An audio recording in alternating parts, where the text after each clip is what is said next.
Kenny here with Gardening Simplified. It's March 23rd. Now, I just recently did a video on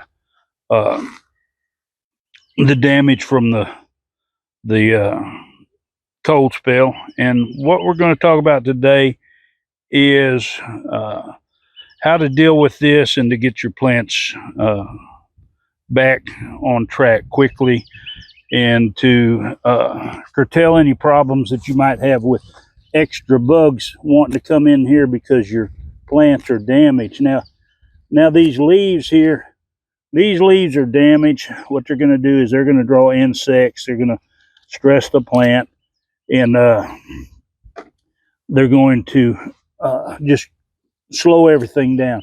Now, if we take and we get rid of pretty much all these leaves that are have visible damage from the cold spell. Now this is going to end up the plant. It doesn't have very many leaves, but it's not going to be it's not going to try to deal with these damaged leaves, because that really puts a lot of stress on the plant. They're not functioning very well anymore, and so what we're going to do is we're just going to get rid of them. In the same instance, we're going to get rid of some of these plants that were out here that cut worms or different things have got it. Now, I always leave the roots in when possible, but we're going to take these out at the same time. And we're not going to waste this. Now, you could compost it, but we have chickens, and chickens will love these. So what we're going to do is we're just going to, basically, we're going to harvest the bad leaves off and see if we can't get these to start growing again. And this is what it looks like after it's been cleaned up, and in the evening sun too. Makes it look pretty. I also wanted to mention, while I'm talking about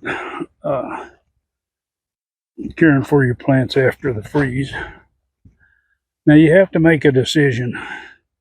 Now, a lot of these in here will have to come out. There are some that's going to have good leaves.